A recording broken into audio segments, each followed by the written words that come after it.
All of the organizations that you're involved in as a family, those are your neighbors. The church groups, the civic groups, the sports groups, all those are your neighbors. And so when it came time to share an important story about something that was in our life, it was a really nice avenue to go to neighborsgo, because that was an effective way to reach our neighbors. Hannah was diagnosed in 2004, and after that, at that point, we did a lot of research and we became involved with the Epilepsy Foundation. And so I began speaking and doing volunteer work with them.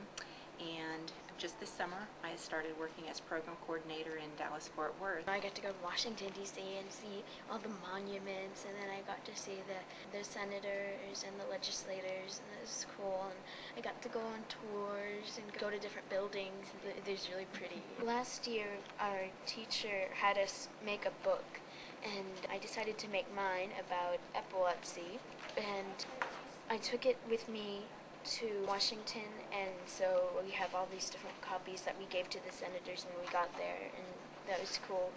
They got to keep them and read the book. This is when I had my first seizure, and explaining like what it's like with epilepsy, and those are little lightning bolts, like because they're like little lightning storms. When I have epilepsy, that's what happens. There are two ways to go through life. One is simply surviving, and the other is thriving. People with epilepsy, my child, needs every opportunity to thrive. Encouragement and eliminating stigma are important elements in helping Hannah to pursue that life of thriving. And by extension, it's so important to help any individual. We want everyone to thrive.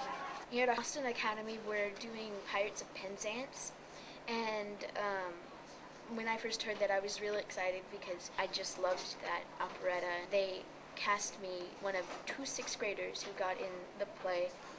They cast me as one of the daughters, and so I'm very excited. This little light of mine, I'm hoping that maybe we'll be able to get the book published again, and we'll be able to put it in the neurologist's office, and they'll be able to have that book there for any family who just discovered that their child has epilepsy, and so they can read my book and hopefully be comforted by the words that it's going to be okay. Let it shine, let it shine.